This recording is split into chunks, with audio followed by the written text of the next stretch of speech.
సకాలంలో ఎరువుల కోట ఇవ్వకుండా వాళ్ళేమో వడ్లు కొనాలి అని బీజేపీ భరోసా అనుకుంటే వాళ్ళు రోడ్లెక్కి తిరుగుతా ఉన్నారు. ఢిల్లీలో అధికారంలో ఉన్నోడు రోడ్లెక్కుతుండు, రాష్ట్రంలో అధికారంలో ఉన్నోడు కూడా రోడ్డెక్కే తిరుగుతుండు.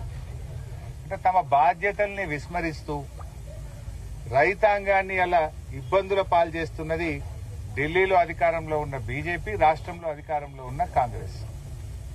ఆనాడు కేసీఆర్ గారు బీఆర్ఎస్ ప్రభుత్వం ఉన్నప్పుడు 10 ఏళ్లలో ఎరువులకు ఇబ్బంది రాలేదు, 10 ఏళ్లలో వడ్ల కొనుగోలుకు ఇబ్బంది రాలేదు. మరి ఈ రోజు ఎందుకు వస్తా ఉంది? మీకు చిత్తశుద్ది లేదు, రైతుల పట్ల చిత్తశుద్ది లేదు. వాస్తవానికి రోహిణి కార్తె వచ్చింది. గతంలో ఎప్పుడైనా రోహిణి కార్తె వచ్చే వరకు దాదాపు వడ్లు అయిపోతుండే.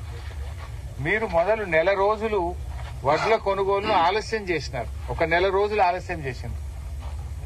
ఆన్లైన్ ట్యాగింగ్ అని, మొత్తం లోడ్ అయినాక అది ఏ మిల్లుకు పోవాలనో చెప్తామని, ఇది కొత్త రూల్స్ అని చెప్పి ఒక నెల రోజుల సమయాన్ని వృధా చేయడం వల్ల వడ్ల కొనుగోలు ఆలస్యమై ఇవాళ రైతాంగం ఇబ్బంది పడతా ఉన్నారు. ఇప్పటిదాకా సగం ధాన్యం కూడా పోలేదు. ఇంకా సగం ధాన్యం మార్కెట్లలో, కల్లాల్లో రైతుల దగ్గరనే ఉంది. ముఖ్యమంత్రి ఏమంటున్నాడు? 80% కొన్నాం, 20 పైసలే ఉంది అంటున్నాడు. మరి నువ్వు హైదరాబాద్ లో కూర్చుంటే నీకు నిజాలు తెలియవు. ఏ మార్కెట్కి పోయినా, ఏ ఊరికి పోయినా కూడా 50% ధాన్యం పోయింది, ఇంకా 50% ధాన్యం రైతుల దగ్గరనే ఉన్నది. అంటే ప్రభుత్వం పూర్తి అవగాహన రహిత్యంతో, బాధ్యత రహిత్యంతో ప్రభుత్వం పనిచేస్తా ఉంది. ఇలా వర్షాలు పడి మొత్తం అన్ని గ్రామాల్లో రాష్ట్ర వ్యాప్తంగా కూడా వడ్లు తడిసిపోయినాయి. ఈ తడిసిన ధాన్యాన్ని ఏం చేయాలనో తెలియక రైతులు చాలా బాధపడతా ఉన్నారు. రేపొద్దున వరకు మొత్తం మొలకొస్తుంది, మొత్తం పగిలిపోతుంది. అందువల్ల ప్రభుత్వం, ముఖ్యమంత్రి గారు, బాధ్యత కలిగిన మంత్రులు రాష్ట్ర వ్యాప్తంగా వెంటనే వీడియో కాన్ఫరెన్స్ పెట్టండి, జూమ్ కాన్ఫరెన్స్ పెట్టి తహసీల్దార్లను, డిఆర్డీఏ అధికారులను, అందరు అధికారులను కూడా, జిల్లాలో ఉండే మొత్తం అధికారులను మండలాల వారీగా బాధ్యత పెట్టి తడిచిన ధాన్యాన్ని వెంటనే లిఫ్ట్ చేసి రైస్ మిల్లకు, బాయిల్డ్ రైస్ మిల్లకు పంపించాలని చెప్పి ప్రభుత్వాన్ని డిమాండ్ చేస్తా ఉన్నాం. ఎందుకంటే రైతు నష్టపోతాడు. ఇవాళ తరుగు లేదు అని ముఖ్యమంత్రి గారు, ప్రభుత్వం చెప్తుంది. ఏ రైస్ మిల్లు కూడా 43 కిలోలు పెట్టండి దించుకునే పరిస్థితి లేదు.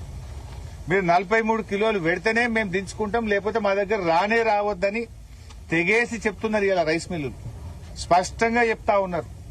మరి బాధ్యత కలిగిన అధికారులను అడిగితే మీరే మిల్లులతో మాట్లాడుకోండి, ఏడుకో ఆడికి చేసుకోండి అని అధికారులు కూడా చేతులు ఎత్తేసిన పరిస్థితి ఉంది. ఇలా క్వింటాల్ మీద 3 నుంచి 5 కిలోల తరుగు పెడతా ఉన్నారు.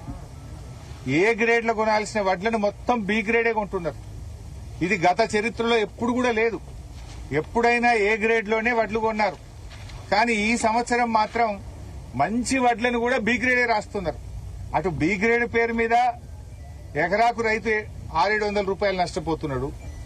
ఇటు తరుగు పేరు మీద 3 కిలోల నుంచి 5 కిలోలు తరుగు పెడితే దీని మీద రైతు దాదాపు 3,000 రూపాయలు నష్టపోతా ఉన్నాడు. 2 రకాలుగా రైతుకే నష్టమైతా ఉంది. ఇటు హమాలీ ఛార్జీలు, లారీలు కూడా ఏమైతున్నాయి, వెయిటింగ్ ఉందని చెప్పి లారీ డ్రైవర్లు కూడా రైతుల దగ్గర డబ్బులు వసూలు చేస్తున్నారు.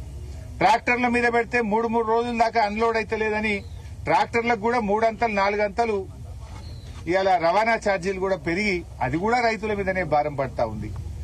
ప్రభుత్వం ధాన్యం కొనుగోలు విషయంలో పూర్తిగా విఫలమైపోయింది. ఈ ప్రభుత్వం యొక్క బాధ్యత రహిత్యం వల్లనే ఈ రకంగా జరిగింది. మొదలు 90-95 లక్షల మెట్రిక్ టన్నులు కొంటామన్న ఉత్తమ్ కుమార్ రెడ్డి ఇప్పుడు 70 కొంటా అంటుండు. ఎందుకు తగ్గిస్తున్నావు? వాస్తవానికి ఇలా కాళేశ్వరం జలాలతోని బంగారముల పంట పండింది. ఇలా పంట పండించుడు అల్కగైపోయింది, పంట అమ్ముకోవడం కష్టమైతా ఉంది. ఈ ప్రభుత్వం యొక్క వైఫల్యం వల్ల ఇలా చుక్కలు కనబడతా ఉన్నాయి పంట అమ్ముకోవాలంటే. మీరు ఇద్దరు ఇదేం డ్రామా? డీజిల్ పెట్రోల్ ధర పెరిగినాయని కాంగ్రెస్ వాడు రోడ్డెక్తాడు, వడ్లు కొనాలని బీజేపీ వాడు రోడ్డెక్తాడు. ఒకడు ఢిల్లీలో అధికారంలో ఉన్నాడు, ఒకడు రాష్ట్రంలో అధికారంలో ఉన్నాడు. మీరు బాధ్యతలు విస్మరించి మీరు ఇవాళ ప్రజలను ఇబ్బందులకు గురి చేస్తున్నది మీరు. ఇవాళ కేంద్ర ప్రభుత్వం నుంచి కొనమనండి. రాష్ట్రానికి కేవలం ఇప్పుడు 51 లక్షల మెట్రిక్ టన్నులే మీరు కోటా ఇచ్చిండ్రు. రాష్ట్రంలో పండింది 1,40,00,000. పూర్తి కోటా ఇవ్వమని చెప్పి ఎంపీలు, బీజేపీ ఎంపీలు ఇక్కడగా తిరగాల్సింది. మీరు ఢిల్లీలో పోయి సివిల్ సప్లైస్ మంత్రి దగ్గర కూర్చొని రాష్ట్రానికి 1,40,00,000 కోటా ఇప్పియండి. ఇలా రాష్ట్ర ప్రభుత్వాన్ని కూడా అడుగుతున్నాం. గతంలో కేసీఆర్ గారు ఉన్నప్పుడు కూడా అప్పుడు కూడా ఇదే బీజేపీ ప్రభుత్వం వడ్లు కొనమంటే మంత్రులు ముఖ్యమంత్రిపై మేము ఢిల్లీలో ధర్నా చేసి ఒత్తిడి పెట్టి కొట్లాడి మేము కోటా తెచ్చినాం. మీరెందుకు పోరు ఢిల్లీకి? ధర్నా చేయండి, లేదు రాష్ట్ర ప్రభుత్వం తరఫున కొనండి. మీరు కేంద్రం పేరు చెప్పి మీరు తప్పించుకోవడం ఏంది? ఆనాడు కేంద్రం కోటా ఇయ్యకపోయినా సన్ఫ్లవర్ అయినా జొన్నలైనా శనిగలైనా ఆ రోజు మేం కొన్నాం, రాష్ట్ర ప్రభుత్వ డబ్బులతో కొన్నాం, రైతుకు ఇబ్బంది కాకుండా చూసినాం. ఇప్పుడు 2 నెలలు అయింది సన్ఫ్లవర్ ఆగబట్టి. మీరు 2 నెలల నుంచి మీరు కొనక ఇలా చెదలు పెట్టిపోయినటువంటి పరిస్థితి వచ్చింది. ఇవాళకి కూడా గన్ని బ్యాగులు రాలే సన్ఫ్లవర్ కు. నేను వెంటనే రైతులకు గన్ని బ్యాగులు పంపాలి. ఇటు సన్ఫ్లవర్ కు షార్టేజ్ ఉంది, అదేవిధంగా ఇటు వడ్లకు సంబంధించి కూడా ఇంకా గన్ని బ్యాగుల షార్టేజ్ కూడా కనబడతా ఉంది. ఈ ట్రాక్టర్లకు కాంటా డబ్బులు కూడా రైతుల దగ్గరనే వసూలు చేస్తా ఉన్నారు. చెప్పుడేమో మీరు ట్రాక్టర్ పెట్టుకుని కిరాయి ఇస్తామంటున్నారు. ఆ ట్రాక్టర్ 3 రోజులు ఆగుతున్నది. ఆ ఇస్తామన్న 500 ఇస్తలేరు. రైతుకు 3 రోజులు ఆగితే 1,500 ఒక ట్రాక్టర్ కు పడతా ఉంది. కాంటా డబ్బులు కూడా రైతుతోనే పెట్టిస్తుండ్రు. కాంటా డబ్బులు పెట్టిస్తుండ్రు, ట్రాక్టర్ డబ్బులు పెట్టిస్తున్నారు, హమాలీ డబ్బులు రైతుతోనే పెట్టిస్తున్నారు. ఇటు తరుగు పెడుతున్నారు, అటు బి గ్రేడ్ పెడుతున్నారు. అంటే ఈ ప్రభుత్వం పూర్తిగా రైతు వ్యతిరేక ప్రభుత్వంగా మారిపోయింది. మళ్ళా వానకాలం వస్తున్నది. ఇప్పటికీ జనుము జీలుగు విత్తనాలు రాలే. ఇప్పటికీ ఎరువులు స్టాక్ పెట్టుకుంటలేరు. మళ్ళా వానకాలం ఎరువులకు ఇబ్బంది పెట్టేట్టే కనబడుతున్నది. ఇప్పటి మీరు ముందస్తు ఉండాలి. ప్రభుత్వం పట్టించుకుంటలేదు. ముందే తెచ్చి మండలాల్లో స్టాక్ పెట్టాలి. అటు జనుము విత్తనాలు లేవు, జీలుగు విత్తనాలు లేవు, ఎరువులు కూడా స్టాక్ పెట్టలేరు. అంటే మీరు మీ ప్రాధాన్యతలు వేరే ఉన్నాయి. మీకు రైతు ప్రాధాన్యతగా ఈ ప్రభుత్వానికి లేదు అనేటువంటి విషయం ఈరోజు అర్థమైతా ఉంది.